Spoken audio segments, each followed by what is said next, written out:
Yeah, well, shit, I got 3 lights. Nobody in the house. Anyone? No, not yet. So we'll just wait a minute. Give it a second. It is what it is, you know. Hopefully we could do this in an hour. And there's not a lot of people. 0. But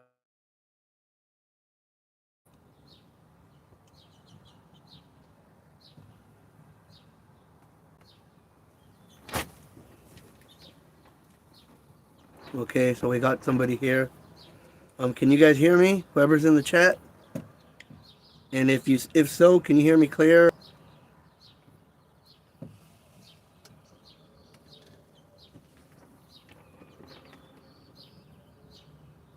Let's see. Welcome.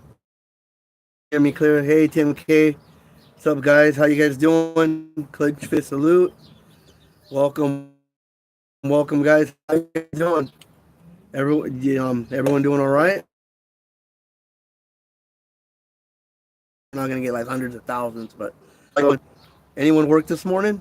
Hour to get ready, listen to, and then I got ready for this right here as fast as I possibly could.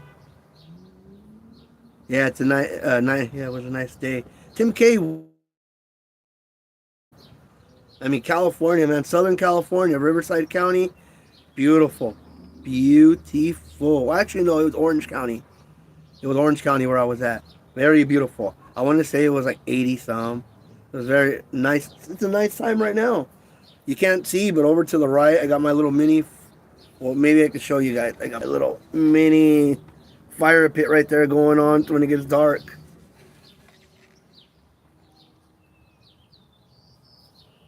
Oh, I cut out for a minute.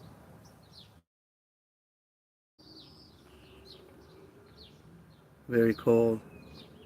Can you hear me now, Tim K?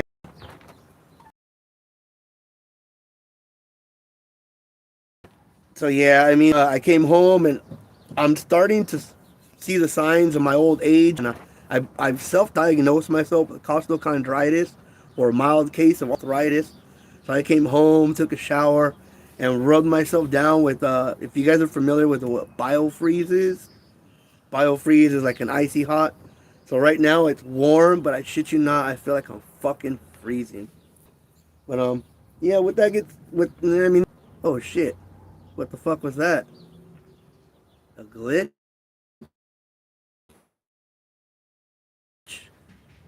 Buffering, you guys saw that? Shit, that was fucking nuts. I know, I saw that. I have no idea what I was buffering.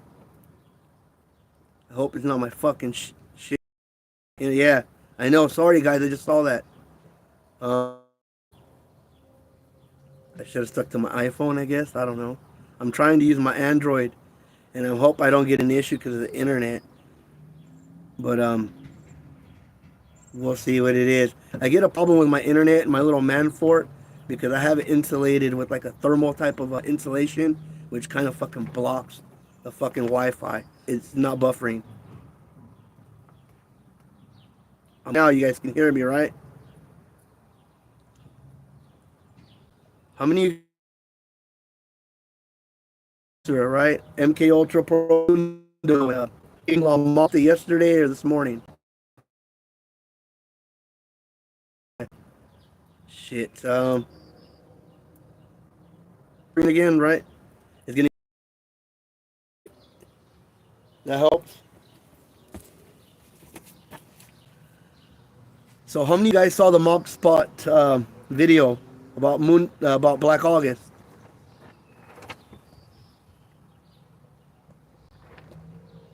I apologize for the buffering.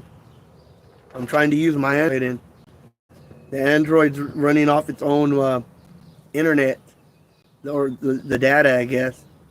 You did? Haven't seen it yet? Check it out after you watch this video. But I'm sure if you're familiar with Mundo shit, I mean, you know what I'm talking about. Well, they dropped one today on Black August, and according to them, it's about the Black and Brown Alliance that took place on August 21st, 1971, regarding George Jackson. And I had a good laugh, a very good laugh. I've been waiting for these guys to paint themselves in a corner so I could kill two birds with one stone. Okay, guys, and before I say anything, a disclaimer that I am in no way, shape, or form encouraging anybody to hate, threaten, or unsubscribe from anybody's channel. I'm merely providing information to hopefully open up your minds that you've been lied to for decades now about the true reality of what happens behind prison walls. So, and again, I mention names, incidents. I'm not saying stuff to shame anybody, to expose anything, to put anybody on blast. And I apologize to any individual that might take offense on things that I might mention today. But I'm not, I'm basically putting out the information for the most righteous reasons. I'm not asking for donations. I'm not getting super chats. My channel is not monetized. So I am slowly doing this for the people, for the awareness, to wake you guys aware that you do truly live in a prison matrix. Okay, so let's get that. Make sure you hit the like, sub, and notification. So guys, these guys dropped the video on Black August. But first, let's talk about the subject about these guys being gangsters. Okay? Because I often hear that term loosely thrown around, that these guys are gangsters, that these guys function at the top of the food chain. What do they function at the top of a food chain of? Did the organization they belong to control unions? Did they were they helping sitting presidents win presidencies by encouraging people to vote for the certain presidents? Do these guys run around in Lincoln Town cars or limo, three-piece Italian suits? No. One guy, let's be real, it's a Megan's Law mobster. Megan's Law mobster, right? A mafioso, a Megan's Law mafioso. There's nothing gangster about being listed on Megan's Law. Specifically the crimes that he's been in prison for. And now, Mundo, again, yeah, I guess he's a self-proclaimed killer, serial killer, who's claimed by his own words to kill 20 plus people, right? That still doesn't mean he's a gangster, right? He didn't run around in limos, going to, controlling operations in Vegas. Like I said, controlling unions. None of that shit, okay? So miss me with, when you guys try to call these guys gangsters. They're low-level petty thugs, bro. Low-level petty thugs that the media and law enforcement has propelled to become celebrity snitch influencers. Okay, guys? So let's just get that out of the way. And again, I'm not claiming to be anybody other than a guy who's going to expose these guys. And that's what makes it even better, because I'm a social media David going up against two YouTube Goliaths, right? Judas Goliaths. And that's what these two guys are. They're two fucking Judas. Okay? I guess you could call them snitches, but I would like to call them Judas because of how they claim they're so religious. But let's get started, guys. First of all, let's get started with this whole notion that this organization is this like super secretive organization, right? That in no way, shape, or form would ever go public and announce its existence to the world. Okay? These guys have made a living of talking about their former organization and being this super secret organization, right, guys? But before you, there are two books right there, right? The one, which would be the gray one, I don't know how the camera's showing it, would be to the one to your right, Chicano Prisoners. That book was published in 1974, and it was published, and everything, the information that's in there comes directly from the classified as the OGs of La Familia Mexicana to the Mexican Mafia. The information for that book was gathered in 1966 and in prison till late 1968. But the information with individuals who were on parole went clearly on until the individual, I think, into like the 2000s even. That book right there was published right there. inside that book, I don't know exactly what chapter it is, and I don't want to go grab it to look. But there's a chapter called Baby Mafia, which basically outlines the origins and the original bylaws of the organization, right? Now, again, I'm reminding you that that book itself was written directly with direct information, not from dropouts. There was information given from prison authorities because that book was actually written at the behest of prison authorities. The prison invited to come solely into San Quentin prison and meet with Chicano prisoners to learn their subculture. Yes, these books are still available on Amazon. As a matter of fact, Chicano Prisoners is an anthropology book. And if you study urban anthropology, specifically Latino, Chicano, anthropology, that book that's going to be given to you in your curriculum. It's used as a teaching aid, okay, for anthropology classes. What would be to the left is a follow-up book. When he first wrote the book, I believe it's Robert Theodore Davidson.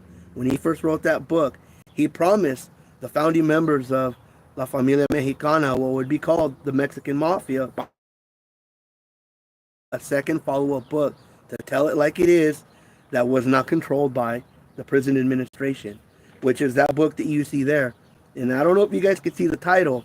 Now, I want you to read this to you, the title if you can, because this title completely debunks everything that Mundo has said. Danger and Trust, San Quentin, the Mexican Mafia, and the Chicano movement. That book, the entire book that was published in 2009, the entire book outlines the early years of La Familia Mexicana, the precursor, which the media would label the Mexican Mafia, right? The rise of the group and their involvement in the early starts of the Chicano movement inside of prison and outside of prison walls. Now remember, Mundo says that besides Rudy Cheyenne Cadena and Bala Talamantes, that 99% of the individuals involved in the group had no aspirations or involvement or desire to be involved with revolutionary or political activity. Yes, they're on Amazon, both of them. I actually found them while I was looking at some, I don't want to say it was the Black Hand, but it was a popular mainstream prison book. And on the suggestion feed, that was just like one of the very, very last ones that was suggested.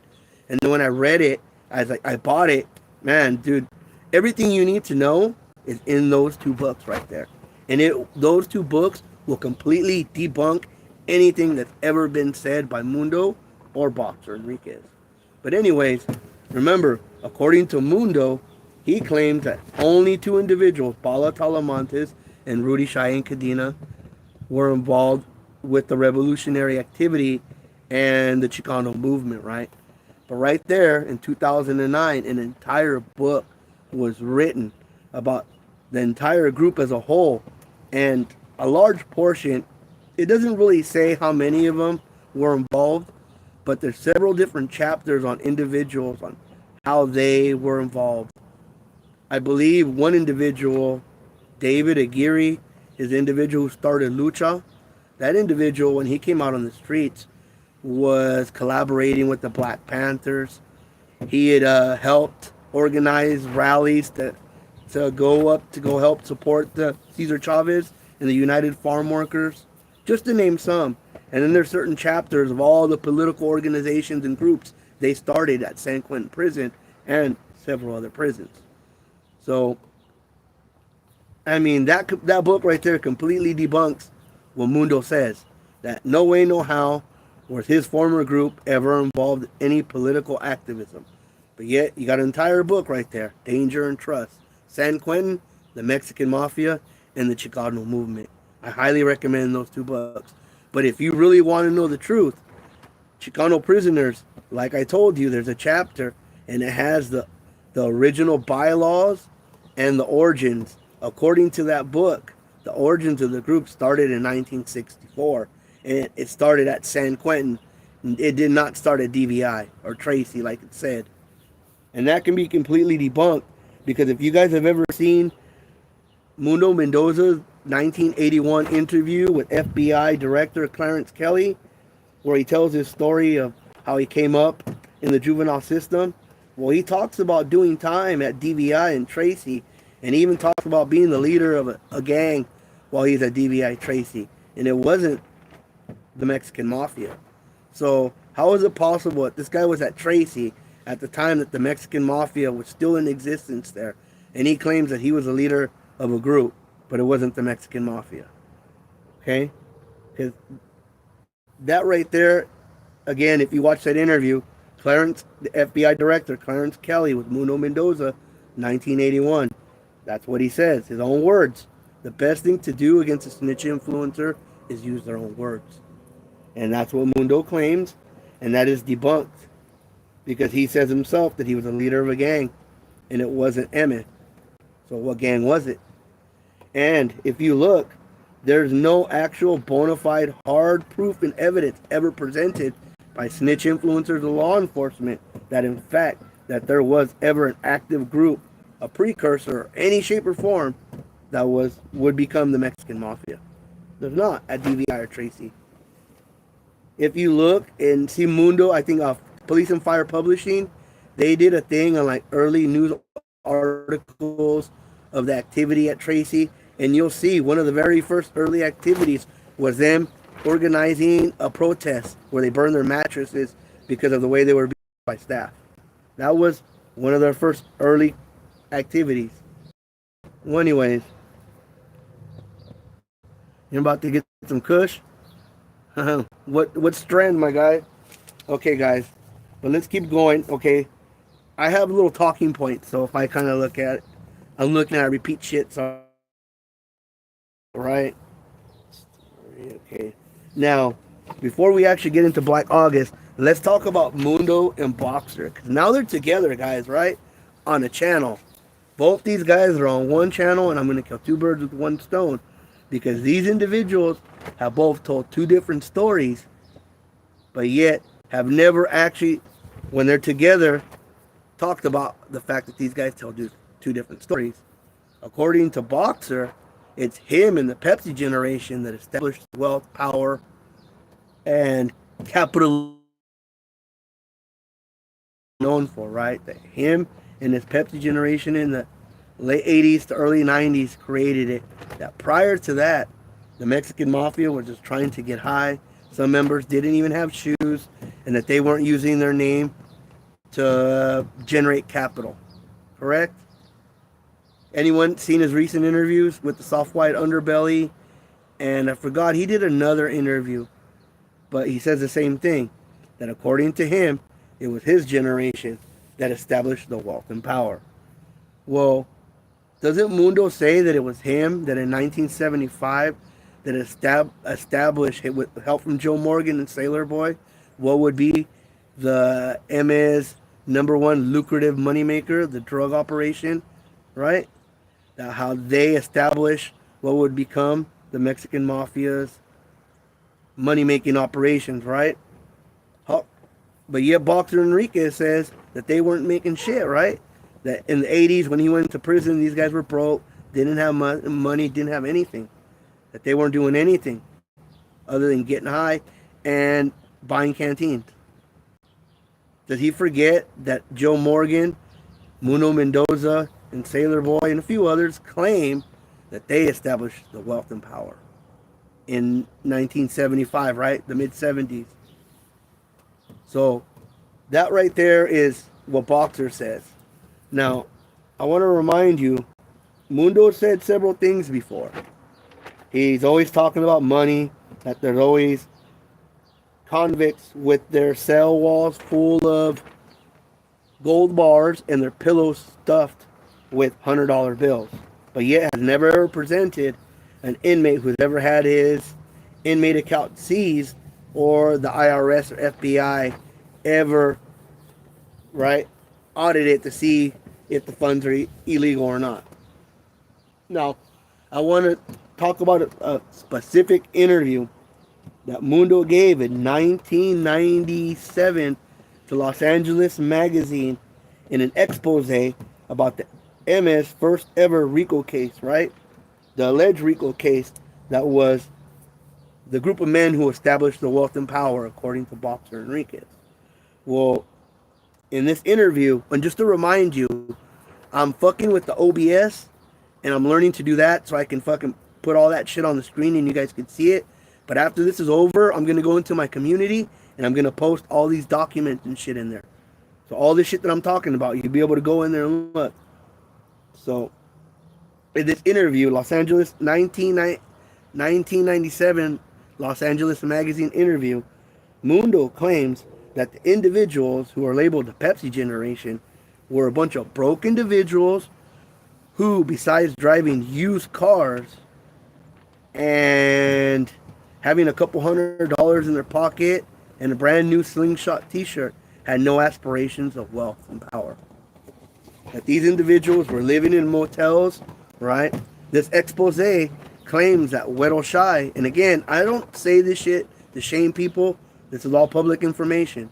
That Weddle Shy was begging other members to help him get some money together, you know, throw some business his way because he was struggling to raise money to get out of the motel he was living in. That he wanted to get into an apartment. Okay? This is a pet. It developed the wealth and power. But yet, in this expose, Mundo himself says that the Pepsi generation was broke and that the MA itself has no aspirations of wealth and power. That the individuals just want to be ghetto fabulous and be ghetto celebrities and are content with a few $100s, right?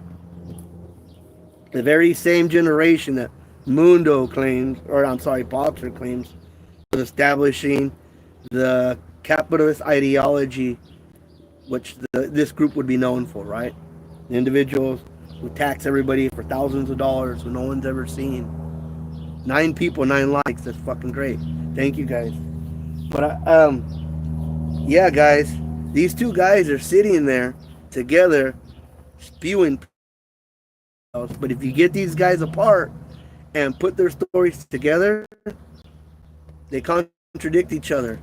Not just a little bit, but fucking 100% contradict each other. Yet these individuals don't come on the show and clarify themselves. Like, hey, you said that my generation was broke. And then Mundo should confront them and tell them, hey, well, you said you established the MS power and wealth. But that's what me and Joe Morgan did back in 1905. So why are you taking credit for something me and Joe Morgan did in 1975, right? But they don't. Shut up like good little human puppets and told to spew prison boogeyman fairy tales while they panhandle, right? Because they're social media panhandling Judas, right? They're not just snitches. These guys are Judas, okay? These guys swear that they're redeemed individuals, right? That somehow God is going to forgive them for all the sins that they've done that they've never accepted responsibility or took an accountability for. But somehow these Judas are going to go to heaven.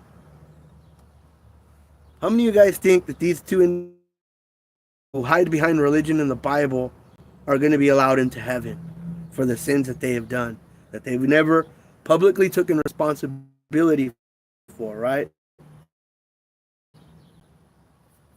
Hi, Miss D. Sorry. And then, okay, but let's keep going right there.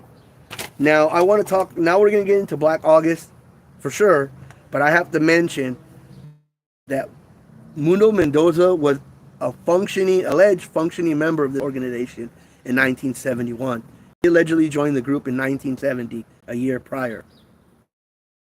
There's no way this guy should, and he was at San Quentin at this time with this very incident. So he's a functioning member, not a dropout. He's at the prison, and he's functioning during these critical time period. So there's no way this guy should have a margin of error. This guy should get his fucking story straight, right? It should match up with the paperwork, the articles, and prior statements that he might have said before. But this guy was there, okay? So he should, Mundo's closest thing to a living first-hand account of Black August because he was there. Now remember, 99.9% of the times the Mundo's telling his prison boogeyman fairy tales, he's the Billy Badass of the prison yard, right? And he's always in administrative segregation. He's always in the adjustment center. And Sergeant Hankins has it out for him in the adjustment center. Correct? How many times does he... And that he was always in solitary confinement. He was just such a bad fucking dude on the prison yard. Well, guess where he was, according to him, his own words, where he was on August 21st, 1971. He just so happened to be... I'm trying to put it closer to my door so it doesn't buffer. I apologize. But according to Mundo, on Black August, right? August 21st, 1971, Mundo, the buffering is pretty bad. Shit. I could switch over. I don't know if it'll let me... I wonder if I could switch over to this phone.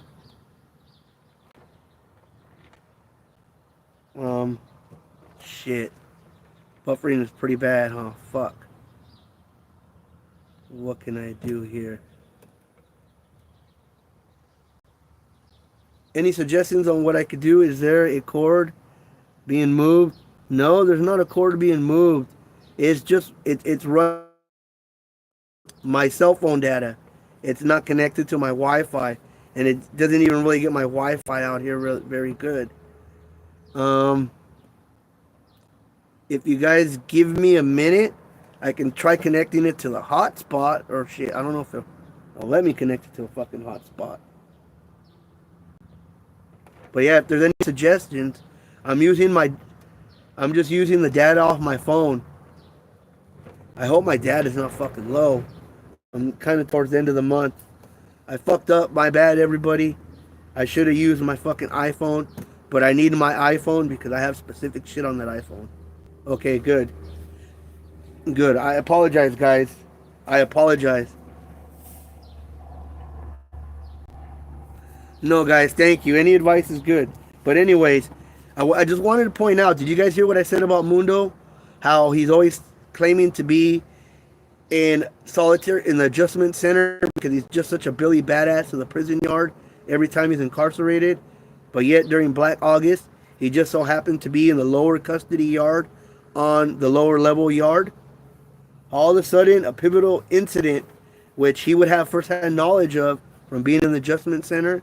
He's not in the adjustment center. Did you guys hear me say that? Or are we buffering again?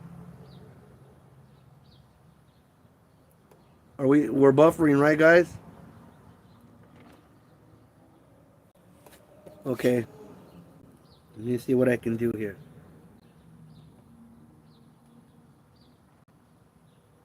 Let me see if I can do something here, guys. Can you guys? Oh. No, it doesn't fucking show nothing. Do you, can you guys hear me? Or am I buffering? It's hard. Do you guys, I could shut this live and I can turn on my iPhone if you guys want to do that. And then just go on to that live bit, because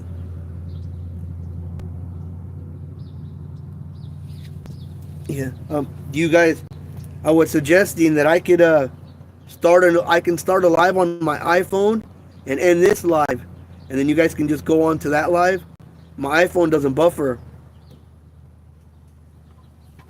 Okay, so what I'm gonna do is I'm gonna kill this live. And I'm gonna start the live now on this phone. So,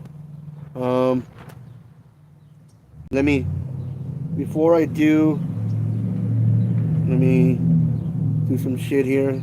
Upload a thumbnail, change all this shit.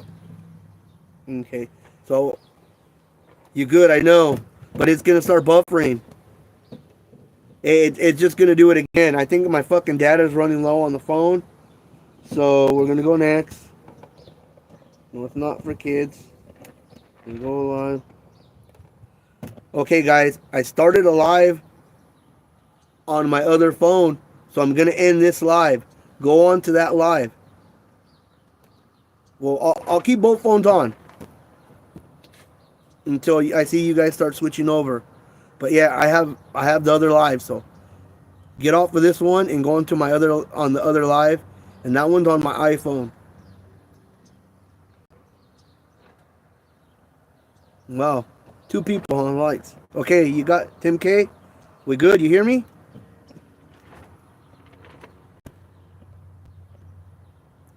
So I'm gonna take. Give me a second to get up selfie. Okay, hold on.